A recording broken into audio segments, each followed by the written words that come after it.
Welcome to the Confessions of a Reluctant Caregiver podcast. We're happy you're here. On the podcast, we're certain that you'll relate to the caregiver stories and find comfort with your honorary sisters. Now, before we start, I want to remind you to go to our website, confessionsofareluctantcaregiver.com, and sign up for our newsletter. It's full of useful information that you can immediately use. Now, let's learn more about today's guest. Hey, Jay.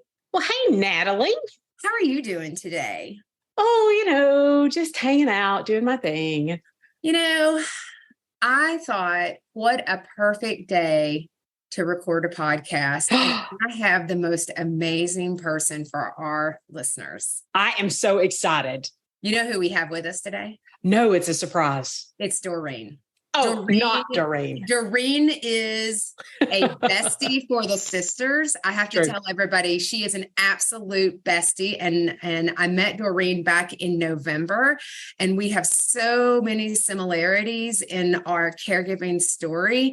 And I can't wait for her to confess, because this is going to be so good.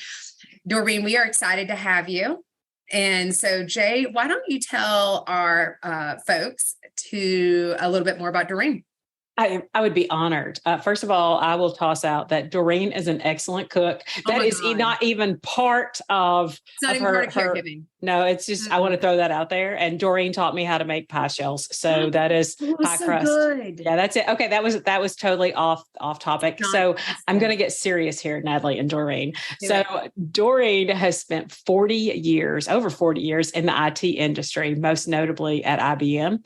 Her sales, marketing, and business development roles have taken her to 44 countries, managing over 100 employees that resided in 19 countries. So she's been a little bit everywhere. She's done a lot, but then there was caregiving for Doreen.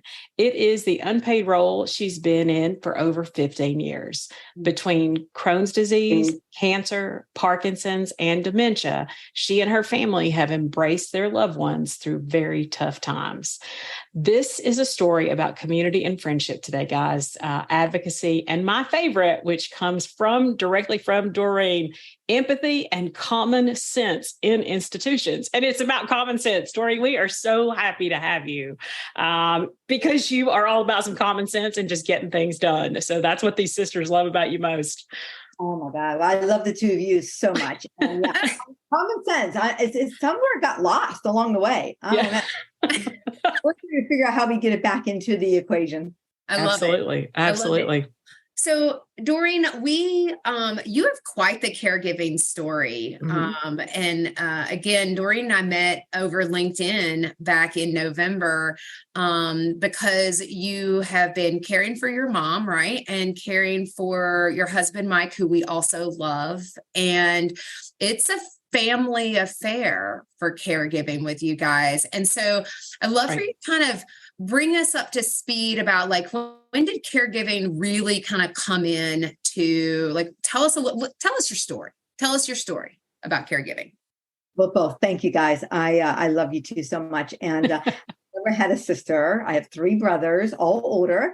And of course, you mentioned my 2 sons and IBM. So most of my life has been all male dominated, and meeting the two of you. And I have to still meet Emily. Emily, don't keep on hiding from me. I'm waiting for you. Anyway, I just love the two of you, and I wish I could be with you guys every day. You make it so wonderful. So, all right. So caregiving. Yeah. So it started, as moms, we are natural caregivers for, the cuts and bruises and all the things that we have throughout our lives, right? With our children, whatnot. But real caregiving comes into play when there's a lot of things that you just are not in control of. And so it started for me with my mom. My mom was living in Pennsylvania, and always lived in Pennsylvania, never lived outside of Pennsylvania. And she started to started to have some shaking going on. And so we finally got her diagnosed after quite a few years of doctors, neurologists just weren't getting us where we needed to be. Right. She was diagnosed with Parkinson's. And it actually started out more of an essential tremor. And my mom being the homemaker most of her life and being of Italian descent, her thing was cooking and baking and crafts and yard work. So when you start to have shaking in your hands, it really puts a knife into your life.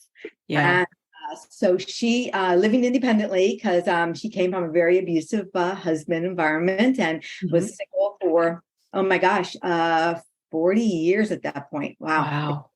Yeah. How old was your mom when she got diagnosed? She was 74-ish. Yeah. Okay. So that's good to know. All right. So your mom had been living independently in PA up until, and you're living in New York, right? Yeah, close enough. I'm in a suburb of New York called New Jersey. Oh, in New Jersey. Sorry. I just consider New York and New Jersey very similar. Different state, Natalie. It's okay, Doreen. We'll cut her some slack. New Jersey, we have to face it. We're just a suburb of New York. Anyway, yeah. So my mom was in her 70s and living alone in a townhome that had all steps, Oh gosh. And but very fiercely independent. And so one day she called me and she was in tears because she didn't think she could do it anymore. She fell. And so gosh. pulled out. It's an 8-hour drive and pretty much loaded her up in the car and brought her to New Jersey. What are you going to do? I'm working full time. My husband's working full time. You got the kids, baseball, football, all that stuff going on. So were they teenagers? Mm-hmm. Okay, Yeah. so the boys were teenagers when your mom came. Did you have a conversation with your mom, or did you basically go kidnap her? Kidnap her. Okay, So, and did you talk to your brothers? I was going to say, did you talk to your brothers? Did they say, yeah, just go get mom, or did Yeah, I mean, some of them just wanted me to put her in a home. Okay. Oh, I wasn't ready for that at all. I understand. Yeah. And she was at that time, she was still mentally still there and walking. She wasn't using a walker or anything at that point, right? It was still ages, but she just knew that she couldn't deal with the steps and that it was it was scary, the shaking and so forth. And she refused medication, a little minor detail. So she refused medication. Okay, keep going. So I brought her back here and we were doing okay. I mean, she used to go shopping with me and cooking and baking. It was kind of kind of fun having a sister in the house. Yeah. And but she refused to take pills. And I got her to neurologists, 5 different neurologists. So we found one that we really felt was right for her. Yeah. And just refused to take pills. So we got a major argument and she went back to Pennsylvania. I didn't tell you guys that before. Yeah. Oh my gosh. So my one brother came, picked her up and brought her back and put her into a assisted living at that point. And that didn't go so well. She kept a sign on her door, keep out. And, I do love Dolores. She's got some spunk. Doreen's mom is Dolores, and she is quite the sassy woman. She knows what she wants, in my opinion. So keep going, Doreen. Okay. So your brother comes back and takes her, puts her in an assisted living. So is this what Dolores wanted? Yeah. I mean, Okay. Because we were just not, we couldn't agree. I needed her to take pills. I needed her. So the medication was like a deal breaker for you. It was a deal breaker for me. Okay. And so she went back, and I have another brother, I have 3 brothers, as I mentioned, that lived literally 5 minutes away from that home. He never even went to visit her. So typical, I know this happens a lot with siblings, right? There's the one that kind of falls into play as being the caregiver, and then you have different degrees. Some do the financial aspect, some do whatever, right? So I ended up doing everything for the most part. Yeah. But so after 11 months, the home was having troubles with her because she was antisocial. And so I brought her back. And so this was it the 3rd U-Haul?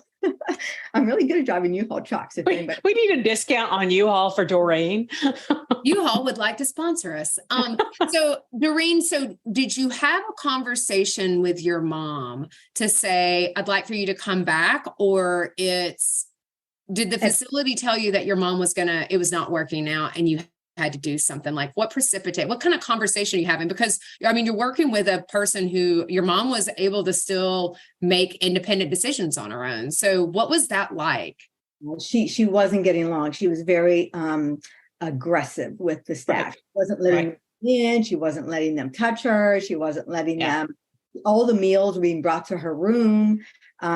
She very much became, set aside from everybody. And yet her shaking was getting really bad to a point where now it started to go into her feet. So originally shaking was in her hands. Then it started going into her legs. So now it was really declared as Parkinson's. Originally, it was more of essential tremors. And so we need to get her on the pills because, as we all know, the levodopa, cardidopa, levodopa really helps with the tremors. And so she finally agreed. And so we packed her up. She did agree. So we came back. Now, I have a question, Doreen. You're coming back. Doreen, are you still working during all this time? Oh, good question. Minor detail. It's never a minor detail. I just want to go 40 years in IT, 44 countries, you're traveling, and the 100 employees. So are you working? Yeah, I was a manager at that point. I had a team. And I had a team. Yeah. And of course, the boys are very active in school. I was going to say the boys are playing football, doing their thing. And Mike, you're still married. Yeah. You still happen to be married by this time. Yeah. Still married, same man. So yeah. And Mike was working full time as well. So we were all, So, and we had no dog, by the way, no dog at that point. So. Okay. Working full time at IBM. And IBM very supportive, great from that perspective, right? Of course, it all depends on your management team. Yeah, absolutely. So yes, working full time, and so brought mom back, and we had added on to the house, so she had now her own space, her own suite, her own bathroom, her own kitchenette. So made it much more her apartment, if you will. Yeah. And I really helped out a lot for her to have that level of independence that she loved, because she wanted to be in her own room watching her own TV shows. Yeah. So we got her on pills. Neurologist was fantastic. We took her into Manhattan, top notch. But mom just was not going to cooperate. She'd take the pills, but that's it. She wasn't going to do any of the exercising. Wasn't going to do any of the other wonderful things that are available that they're learning about. Parkinson's is, continues to be so much they're learning. Michael J. Fox Foundation and the Brain Association are just doing tremendous things there.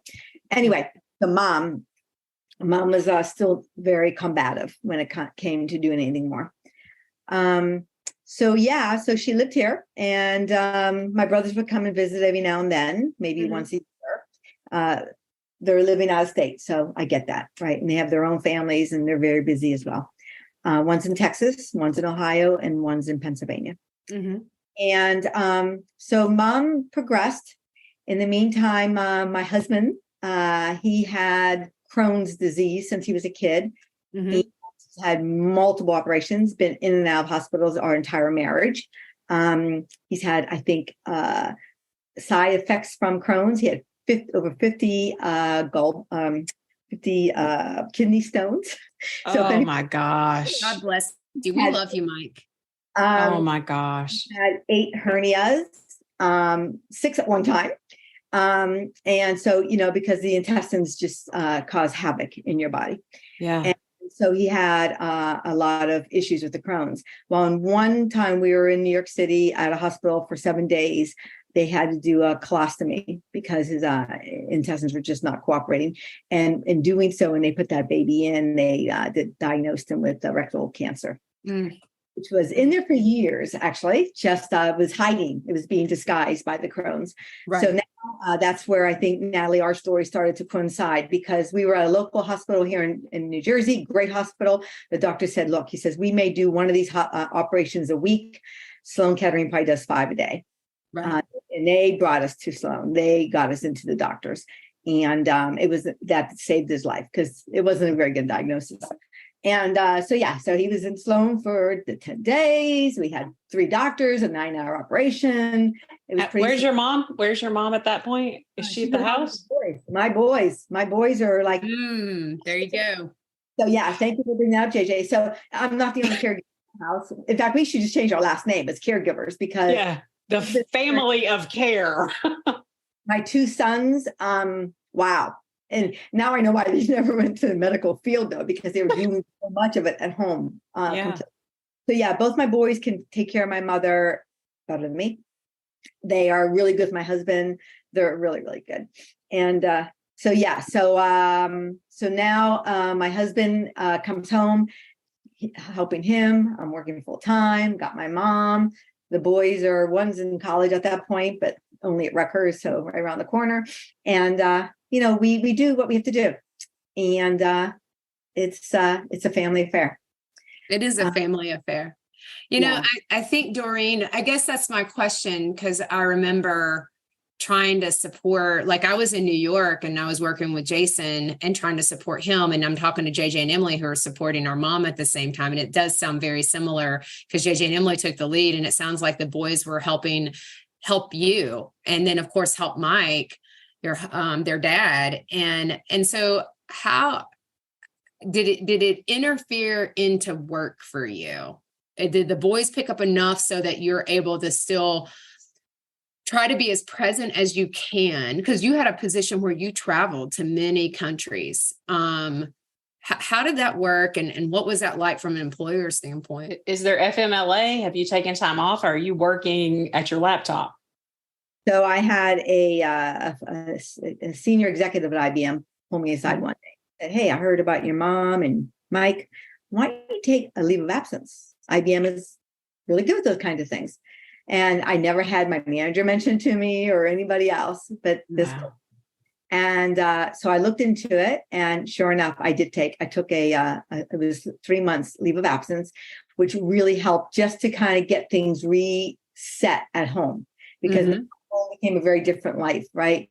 My husband wasn't working. He was in recovery mode. My mom was starting to digress. I started to have to get PT, OT, and speech therapists coming into the house and scheduling all of that.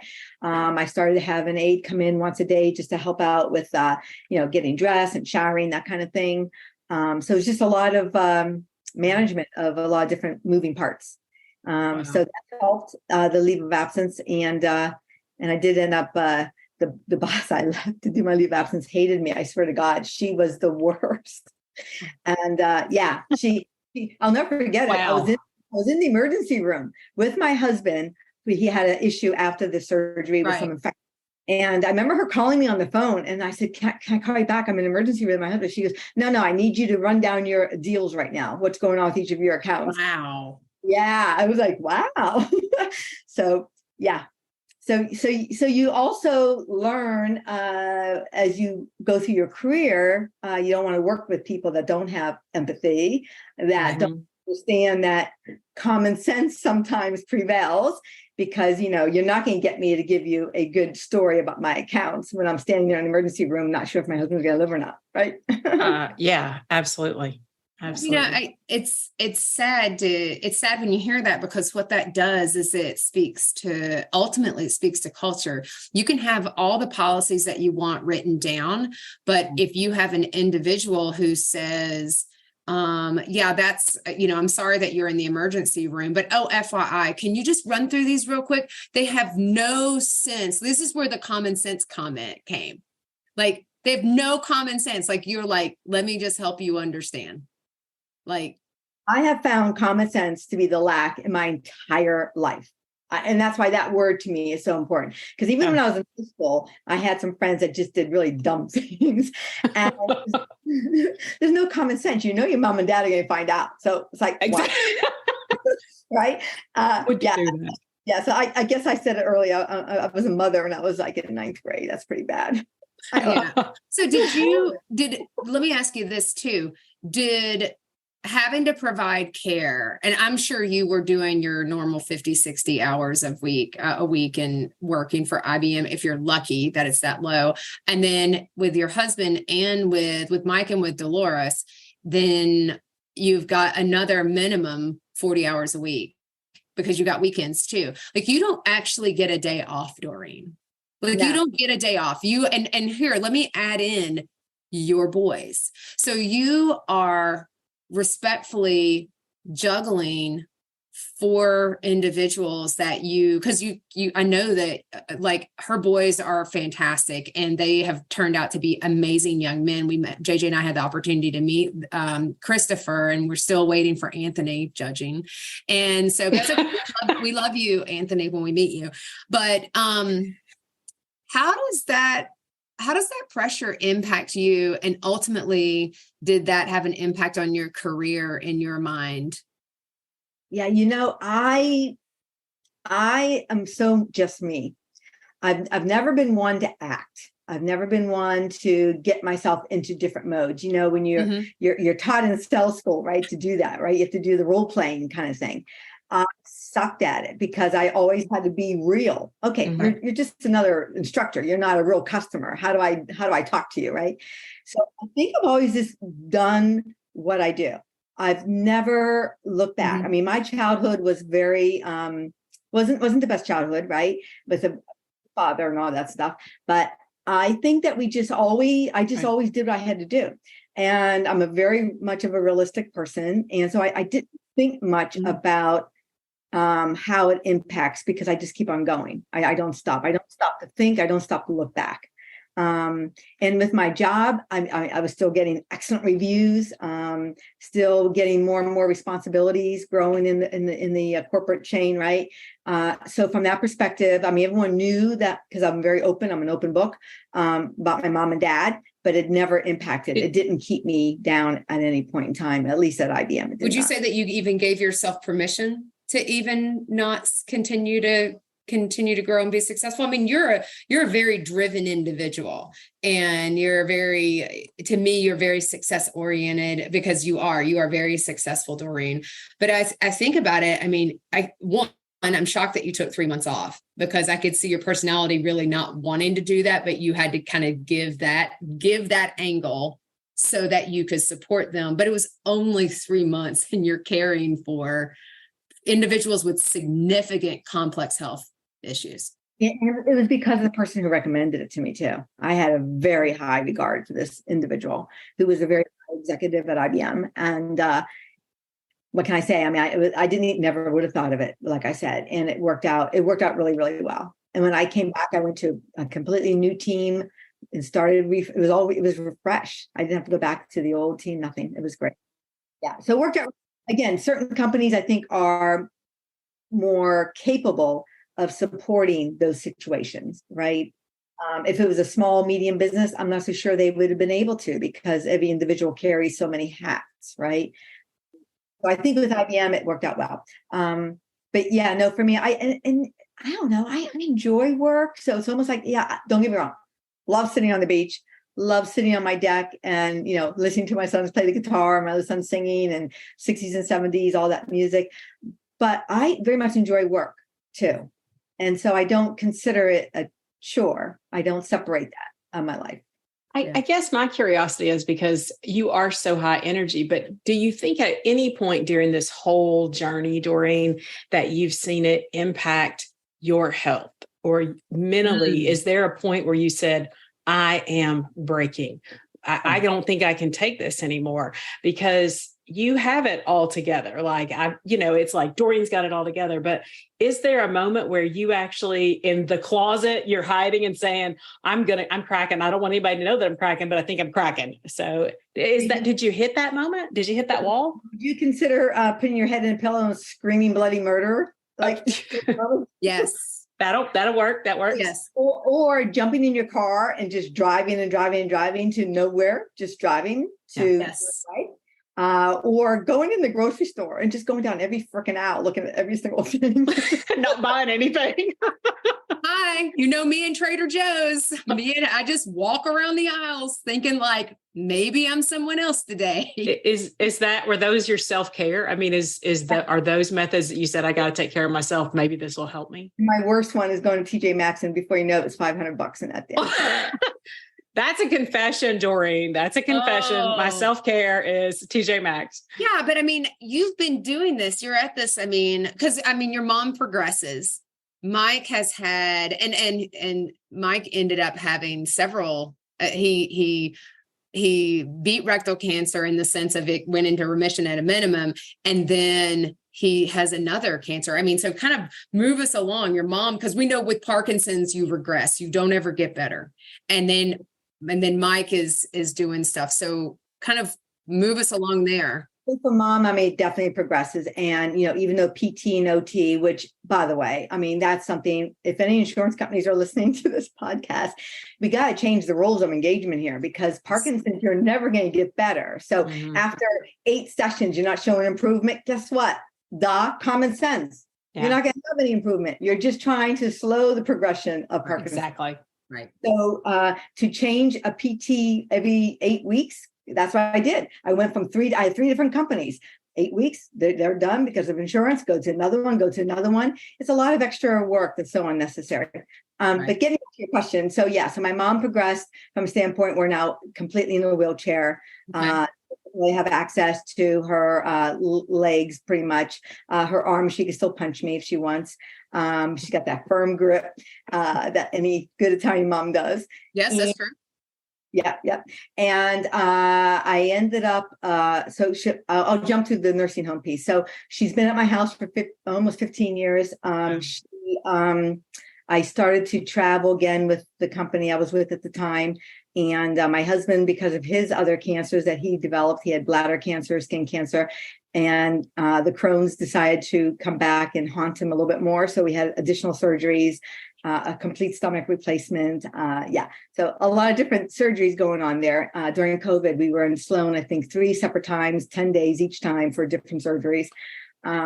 So I ended up putting my mother on the wait list, which was horrible for a nursing home. She could not do any of the assisted livings because she was too far in need of, there all the time.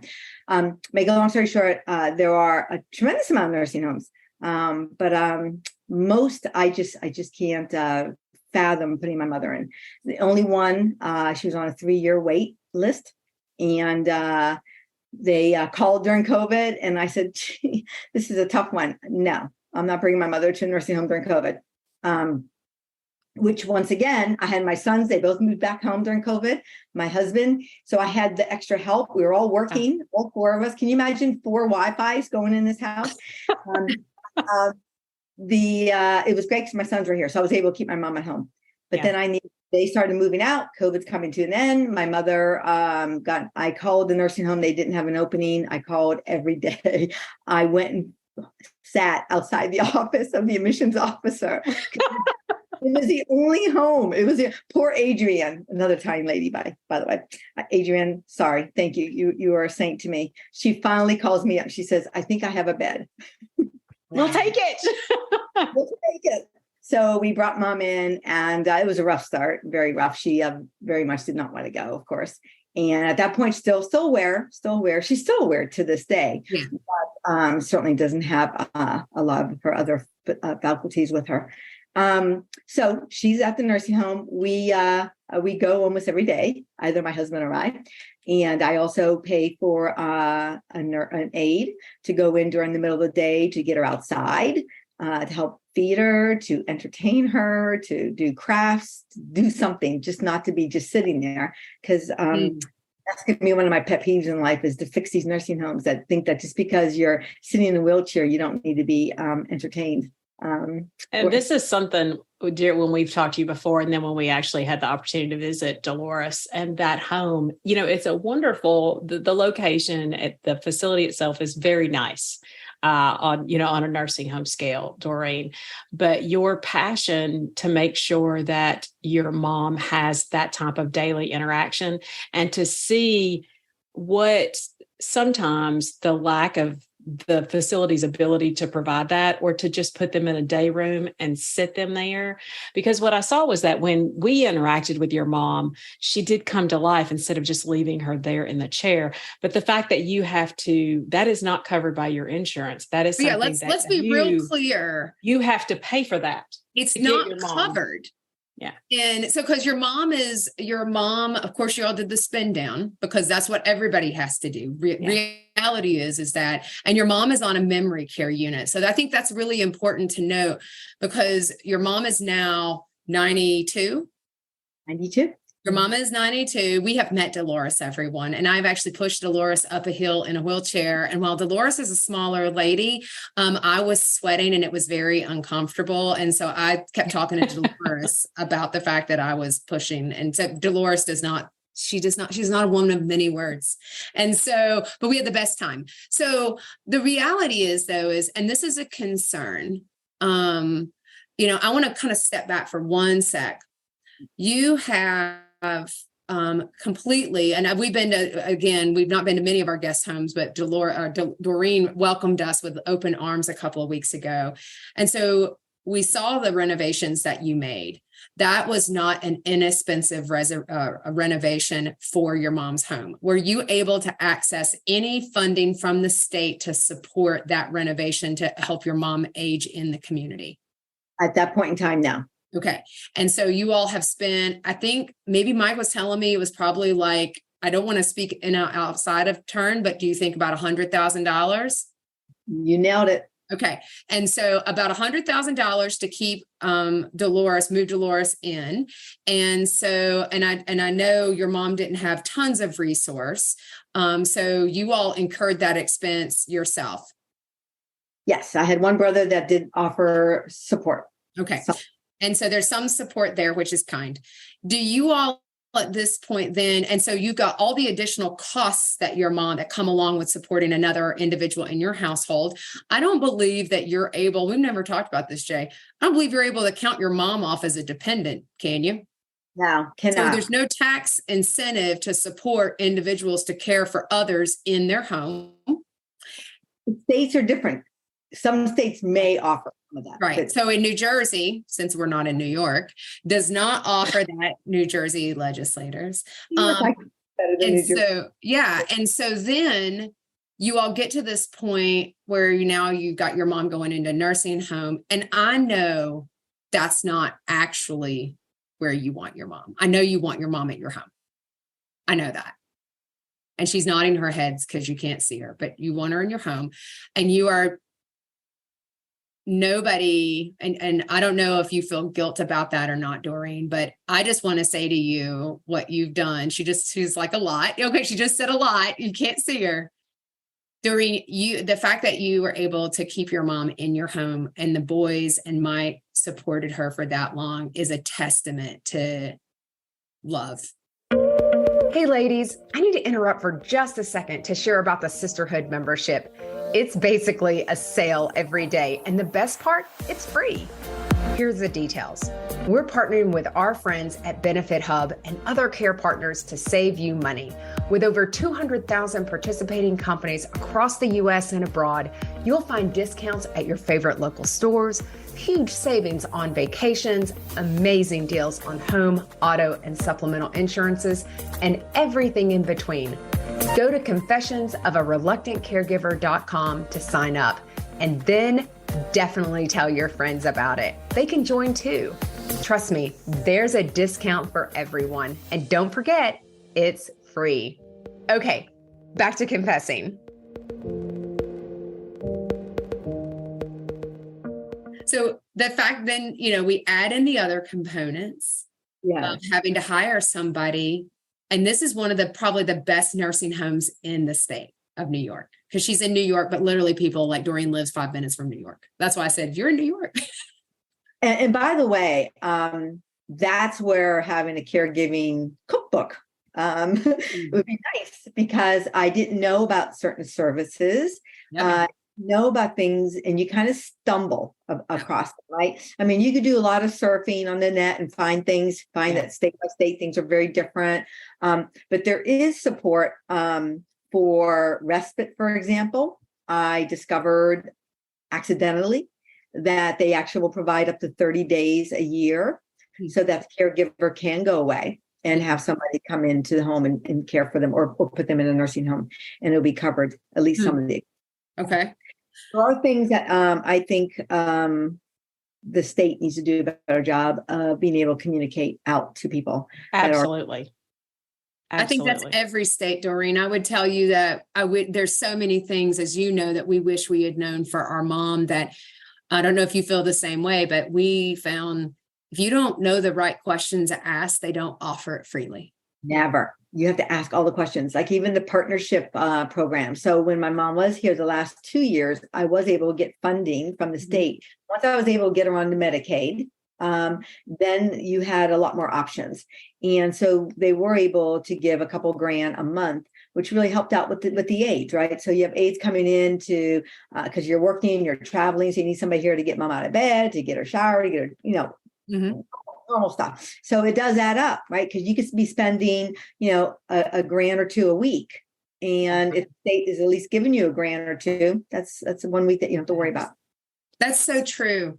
That is so true. So, I think this is a little different, but this is something I think is still important to talk about. And Mike, at some point, I think we'll have Mike come on and play because we love Mike. I'm sorry. We're like the Marchetti family. We just like, we've made them, we're Italian now. We're now Italian. We're honorary Italians. We're Italian. So, Natalie ate my meatball and my lamb, and she does meat. Don't tell anybody. Everybody knows I don't eat meat. And then I went to Doreen's and she made me eat lamb, and oh my God, it was so good. Anyway, so I want to say there was a time, Doreen, when you had the opportunity to go, I believe, to India, and that you were going to be gone for a month.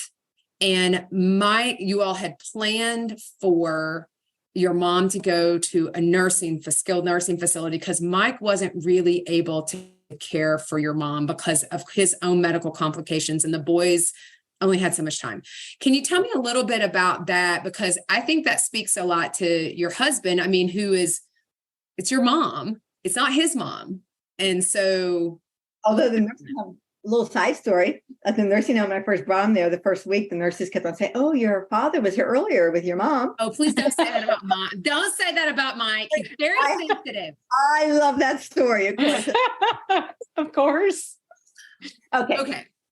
Yes, IBM awarded me the opportunity to do a corporate social responsibility project. So I was going to be in India for 4 weeks and 1 week in Nepal, and something I've always wanted to do. And of course, it is a life-changing opportunity to do that. And there's no way I want to turn that down.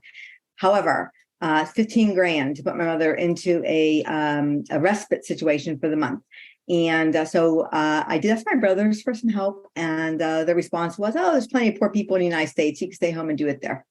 So I didn't get any help from the family. You may want to edit that, but that's it. No, we're keeping no that editing here. You know what? Choices are choices, and you got to own them. Yes, that's true. And so that's when I discovered this respite situation in Bergen, in our county. And it was so bizarre. I can't remember. Somebody in my street just mentioned it, went and met with them, had to apply for it. We got $5 grand a month. And so then one of the PT ladies that was coming in and giving my mother PT, she says, "My mom might be interested in helping your mom." She comes to my house. She's Argentinian by descent, lovely lady. She's in her 70s. At this point, my mother's in her late 80s. So she came every day for those 4 weeks that I was gone and took care of my mom. And I just wrote the check for the $5 grand right over to her.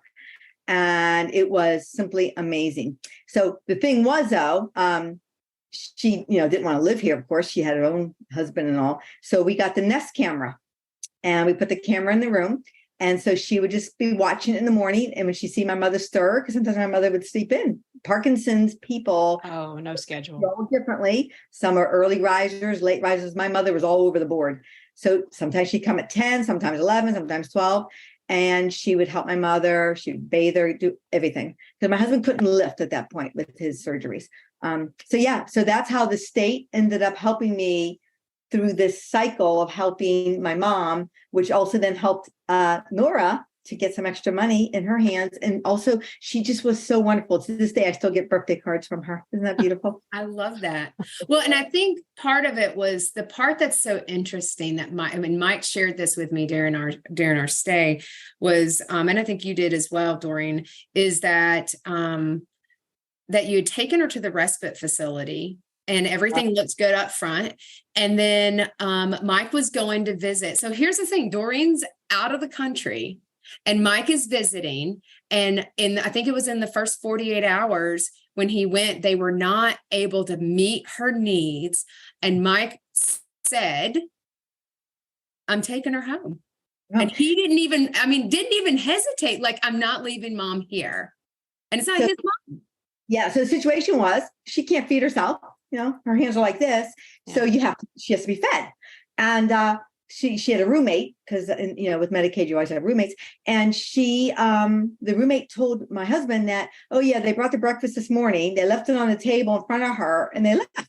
So of course, my mom, she's trying to feed herself. She can't, and food's all over the floor. Oh, wow. She's slouched over trying to pick it up and clean up because, she's a homemaker.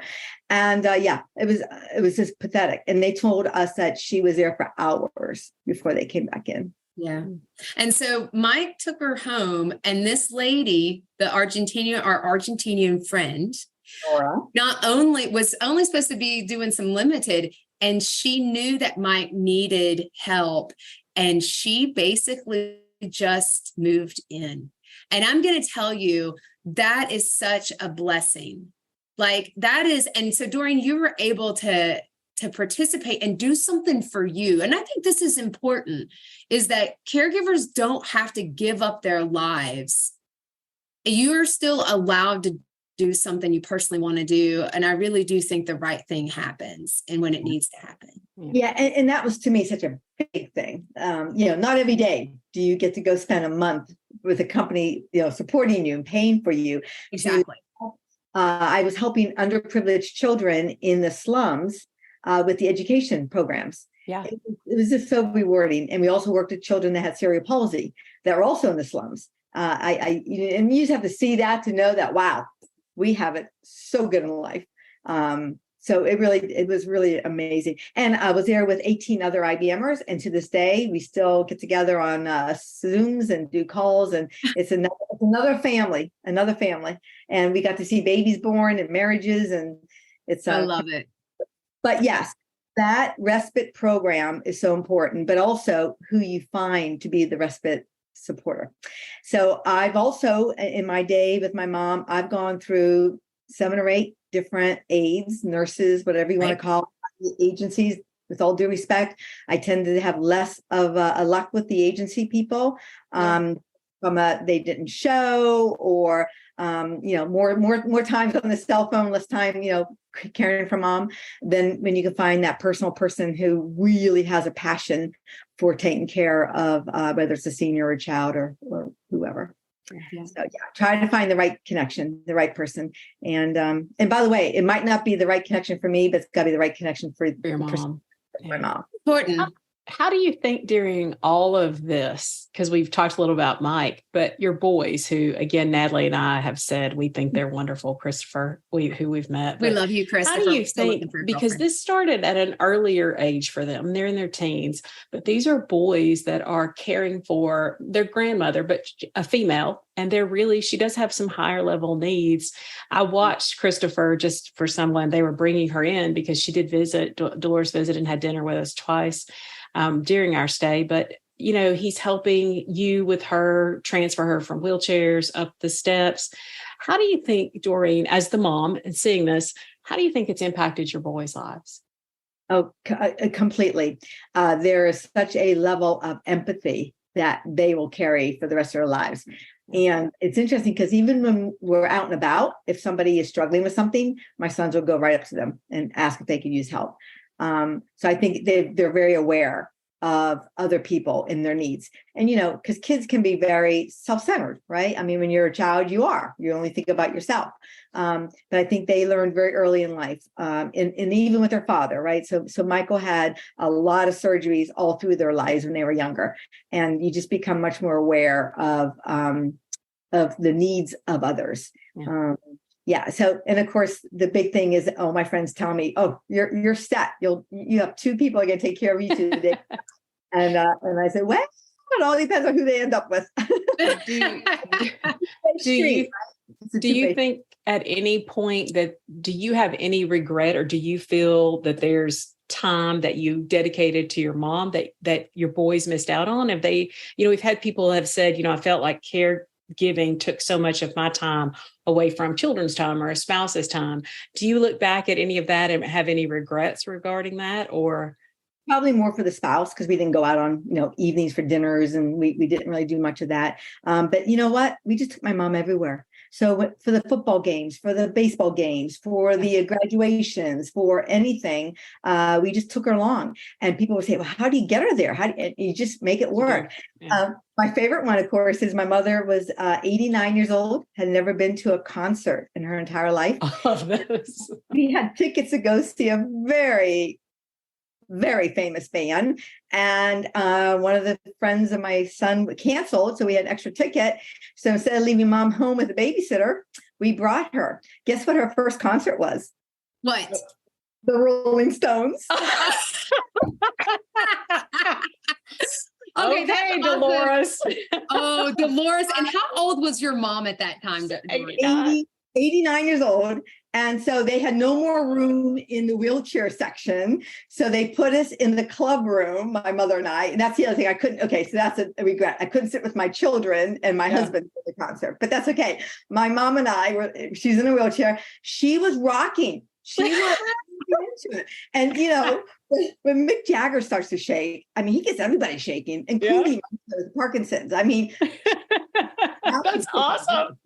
Oh my, you know what? Well, and you know, music is so stimulating neurologically. And so, you know, I think that's the thing is that you don't like, I know we're getting close. So you don't have to stop living.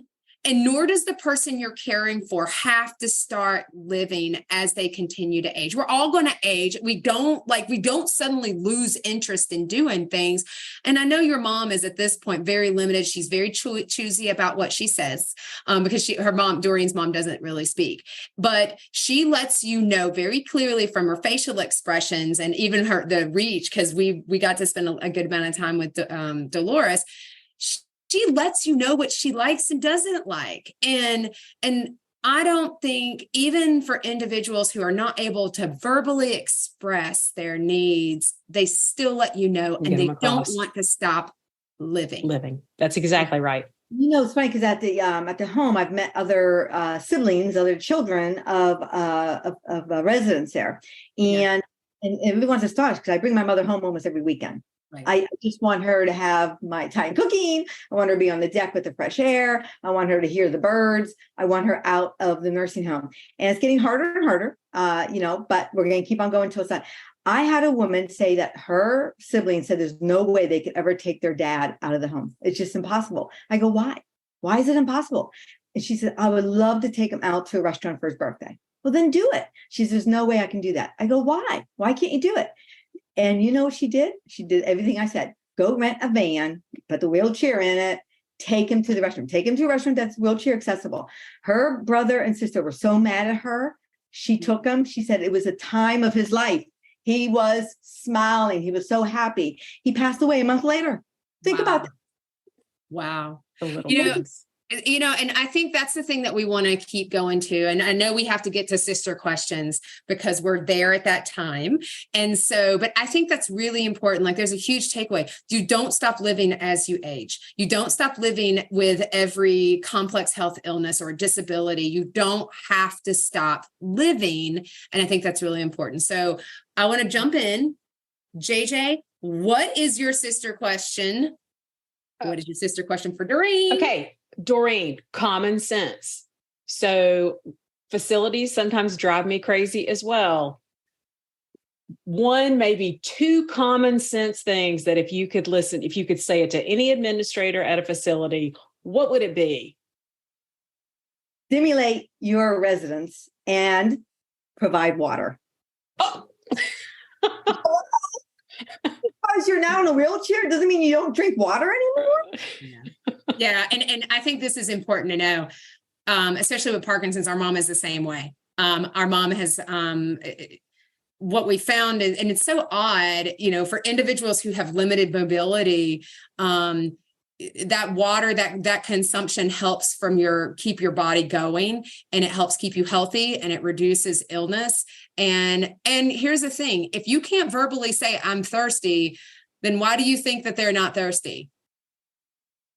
So it is. Water has been an issue, and it is such a human right, in my opinion. You have a right to have water on your person so that, or assistance. Absolutely. So yeah. So those are my two common sense, JJ, for the nurse. Stimulate and Engage, water. I yeah. like it. Engage. Yeah. Absolutely. Absolutely. Yeah, there's so many more things there's so many more things that Doreen has done, and I'm going to put them, I want to include them in the show notes, Doreen, because there's little things that you've done in the nursing facility to help staff, because the facility also relies on additional staffing agencies, because we all know in this day and age, we're having a hard time staffing. And so Doreen has done some really great things, like putting up your mom's preferences, the way that she has put her mom's clothes. She even does like this, wear these outfits. If this is the temperature, wear these outfits. Here's where all the clothes go. There's some really good common sense things that you've done to help your mom have a good experience in the nursing home, but also to help the direct care staff be successful. And Doreen, I would love for you to share those, because I think people will really appreciate them. I never thought of them for our mom, and I think they would be great for others. Yeah. But my last question is the favorite one, and I have 2 minutes. What is your favorite guilty pleasure? All right. My guilty pleasure is I'm kind of a boring person overall, right? So I just kind of enjoy my guilty pleasure is sitting on my deck with a nice glass of red wine, fire pit on, but I must have my sons there. One plays the guitar, one sings, and we go down this memory lane of the 60s and 70s, and we just are belting out the music, and it just feels so good. Oh. Everything disappears to me, or it could be on the beach, by the way. We don't discriminate. Yeah, it sounds like having your family around you. It's family. Your bucket. It's family. And I'm so sad they're not here, but It's family. I love it. Doreen, I can't thank you enough. Here's the thing. We love Doreen. We love all of our guests. We love Doreen, and you don't have to bring us to your house and feed us, which, although that does help. And Zach and Phyllis came too. So if you look back on our Facebook page, you'll see a big family gathering of individuals who did not know each other 10 months ago. 10 months ago, we did not know each other, and now we are all family, and it is because of caregiving. And I am better for knowing Doreen and Mike and the boys and Dolores especially. And so, Doreen, thank you for blessing us today, because you are an absolute amazing woman, and you set the example. You set a really great example. You do, Doreen. Let me know if I could be of help anytime. You know that. Oh, I love it. All right, Jay, you want to close us out? Well, Doreen. On Friday. We again are that Doreen, thank you so much. And you'll hear more from Doreen as she has one more part to the story of her escapades, I'm going to call it, at the nursing facility with 2 more friends. So stay tuned for another episode with Doreen later this month. All right, guys, thanks so much and for listening in, and we will see you next time when we confess again. Thank you. Thank you, Natalie. Thank you, JJ. Well, friends, that's a wrap on this week's confession. Again, thank you so much for listening. But before you go, please take a moment to leave us a review and tell your friends about the Confessions podcast. Don't forget to visit our website to sign up for our newsletter. You'll also find the video recording of all of our episodes on the Confessions website and our YouTube channel. Don't worry, all the details are included in the show notes below. We'll see you next Tuesday when we come together to confess again. Till then, take care of you.